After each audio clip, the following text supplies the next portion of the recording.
Hello guys, how are you everyone? I hope all fine. Welcome to my Facebook page and my YouTube channel.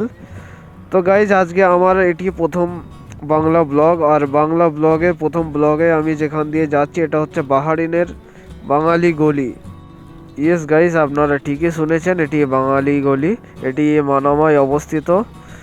তো guys এই দোকানের ব্যানারগুলো দেখেন, পুরো একেবারে বাংলায় লেখা, মনেই হবে না যে আপনি বিদেশে আছেন। আসলে আমি যখন প্রথমবার এই গলিতে এসেছিলাম সেই সময় আমার মামা ছিল বাহারিনে। আমি ঘুরতে এসে ভাবছি কোথায় চলে আসলাম, কলকাতা নাকি কোনো এক বাংলা বাজারে চলে আসলাম। দেখেন গাইজ, এখানে বিকেলের টাইমে আসলে এই যে রাস্তা আছে না, এখানে বাঙালিরা ঠেলার উপরে শাক সবজি ফল মাকড় এইসব রেখে বিক্রি করে। এই দেখেন দোকানের সামনে কেমন রেখে দিয়েছে সবাই। আসলে এখানে এসে মনেই হবে না যে আপনি বিদেশে আছেন, মনে হবে কলকাতার কোনো গলির ভিতরে দিয়ে যাচ্ছি, কিংবা কোনো বাংলাদেশের গলির ভিতর দিয়ে যাচ্ছি। আসলে এরকম গালফ কান্ট্রিতে লগভগ সব কান্ট্রিগুলোতে এরকম বাঙালিরা বেজ বানিয়ে রেখেছে। বাহারিনে দুটো আছে, একটি মহরকে আছে আর একটি মানামাটি। এটা এটা সব থেকে বড় মার্কেট বাঙালিদের। এই জন্য এই গলিটার যে রাস্তা দিয়ে যাচ্ছি এই রাস্তাটাকেই নাম দিয়ে দিয়েছে বাঙালি গলি। এখন এসেছে এগুলো কাপড়ের দোকান। গাইজ আমার কাছে একটি অর্ডার আছে, আমি অর্ডারটি নিয়ে যাচ্ছি হচ্ছে ডিপ্লোম্যাটিক এরিয়াতে, ওখানে অর্ডারটি ড্রপ হবে। এই অর্ডারটি উঠিয়েছি সিএফ তালাবাট মার্ট থেকে। গাইজ উপরে যে এই যে লেফট সাইডে যে শপটা চলে গেলে, এই শপটির নাম হচ্ছে নেস্টো সুপার মার্কেট। এটিও আমাদের ইন্ডিয়ান কোম্পানি। গাইজ আমার দুই পাশে যে সবগুলো দেখছেন এগুলো সব কেরালা কোম্পানি, এখানে কেরালাওয়ালাদের সব এগুলো। তো গাইজ একটু স্কিপ করে দিলাম কারণ এই গাড়িটা আগাচ্ছিল না, একটু ট্রাফিক লেগেছিল, এই জন্য একটু স্কিপ করে দিলাম। ফাইনালি একটু ক্লিয়ার রোড পেয়েছি, তো চালিয়ে চলতে হ্যাঁ। গাইজ এটা পুরো মেন সিটির ভিতরে, এই কারণে একটু ট্রাফিক লেগে থাকে সব সময় এগুলো ভেতরে গলি। আসলে এইসব এরিয়াতে যদি আমাদের কার থাকতো, কারের ডেলিভারি দেওয়া খুবই মুশকিল।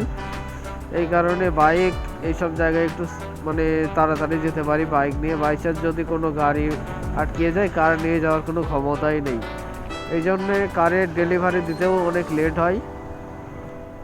আসলে তালাবাটে কার নিয়েও আপনি করতে পারেন এবং মোটরসাইকেল নিয়েও করতে পারেন, আপনার যেটা মর্জি, কিন্তু রেট যেটা আসবে এটা সেম সেম আসবে। আসলে মোটরসাইকেলের থেকে কার একটু সেফটি বেশি, এটাই যা, তাছাড়া সবই একই। আর গাইজ আমরা আর একটু গেলে একটা বিল্ডিং আছে, বিল্ডিংটাকে ভূত বিল্ডিং বলে বাহারিনে। জানি না কেন ভূত বিল্ডিং বলে। অলমোস্ট পৌঁছে গেছি ভূত বিল্ডিং এর কাছে। গাইজ এই যে বিল্ডিং গুলো দেখছো অনেক পুরনো, দেখেন বিল্ডিং এর ছাল উঠে পড়েছে পুরো। তো গাইজ আর বেশি দূর নয়, অলমোস্ট চলে এসেছি ভূত বিল্ডিং এর কাছে। এই জায়গায় যেটি এই বিল্ডিংটা হচ্ছে ভূত বিল্ডিং।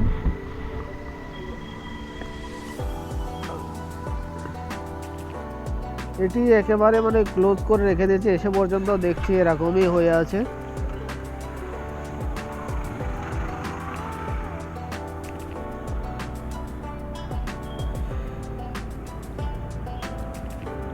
এই এরিয়াটার নাম হচ্ছে কোদাবিয়া।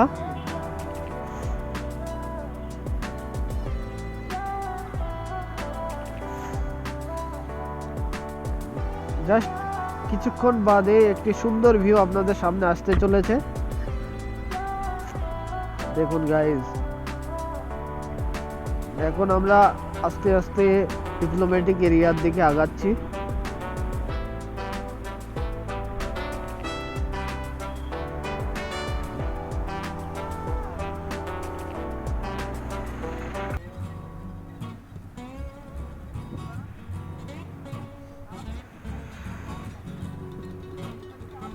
গাইজ ফাইনালি চলে এসেছি, আর বেশি দূরে নয়।